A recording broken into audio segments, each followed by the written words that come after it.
Salam əziz izləyicilərim, kanalıma xoş gəlmisiniz. Bugünkü videomda tez bir vaxtda hazırlaya biləcəyiniz çox dadlı kətə reseptini sizinlə paylaşıram. Kətələri kəsmikli işliklə hazırlayıram.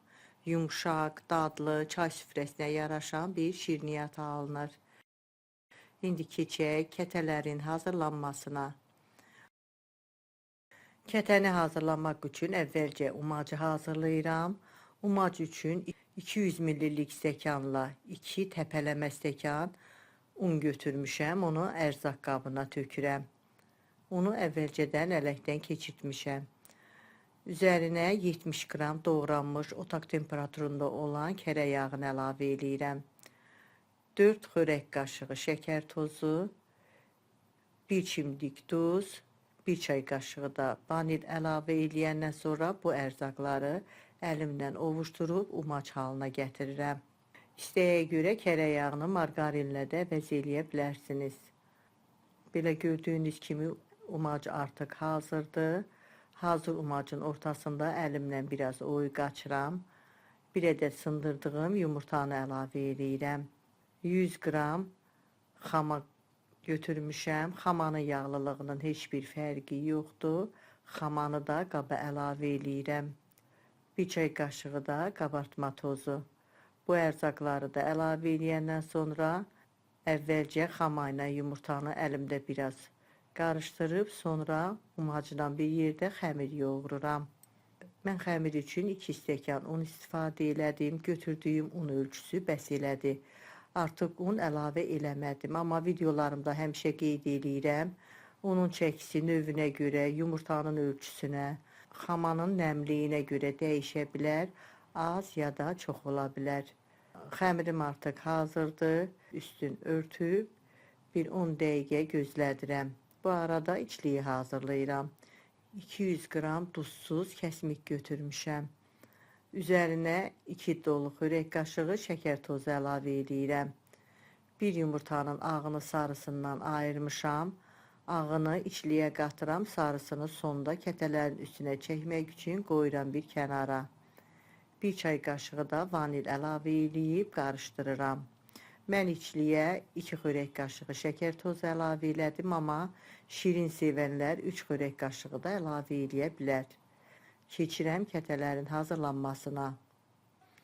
Yoğurduğum xəmiri un səpdiyim dəzgahın üstünə qoyuram. Üstünə də biraz un səpib, əlimlə biraz üstündən bastıraraq genişləndirirəm. Yayıb yayma açıram. Xəmir yumşaq, yağlı, yaxşı xəmirdir. Ona görə çox rahatlıqla böyüdüb istənilən şəkli vermək olar. Yaymanı 4 bucaq şəklində yayıb böyüdürəm. Təxminən 3-4 mm qalınlığında 4 küncə şəklində yayma yayıb açıram. Açdığım yaymanı videoda göstərdiyim kimi əvvəlcə xəmir kəsəndən 2 bərabər hissəyə bölürəm. Hazırladığım kəsmikli içliyi də elə gözə yarı 2 hissəyə bölürəm.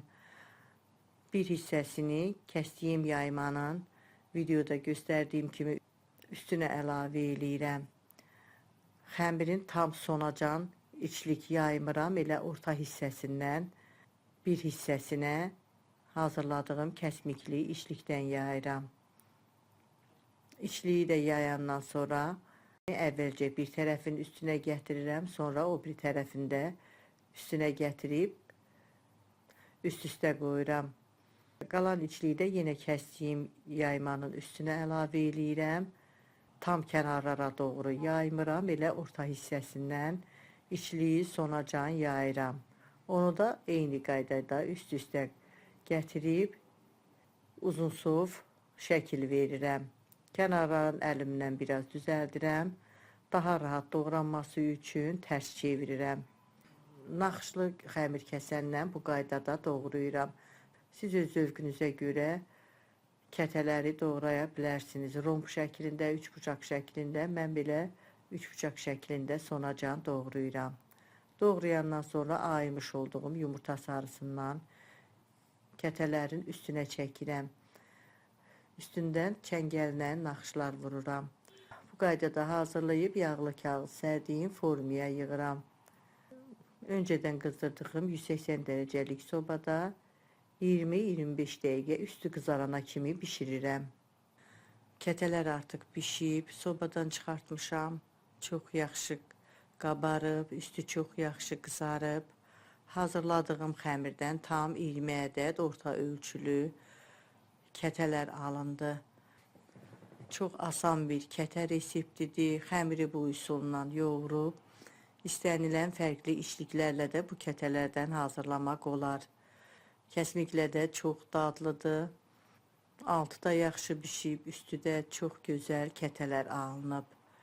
Yumşaq, dadlı, ağızda əriyən bir kətələrdir. Siz də hazırlayın, əminəm çox xoşunuza gələcək. Hazırlayacaq olan hər kəsə öncədən nuş olsun deyirəm. Əgər bu videomda sizin üçün faydalı oldusa, izlədikdən sonra bəyənməyi, dostlarınızla paylaşmağı, şərh bölümündə öz fikirlərinizi mənimlə bölüşməyi unutmayın. Sağ olun, yeni videolarda görüşənədək.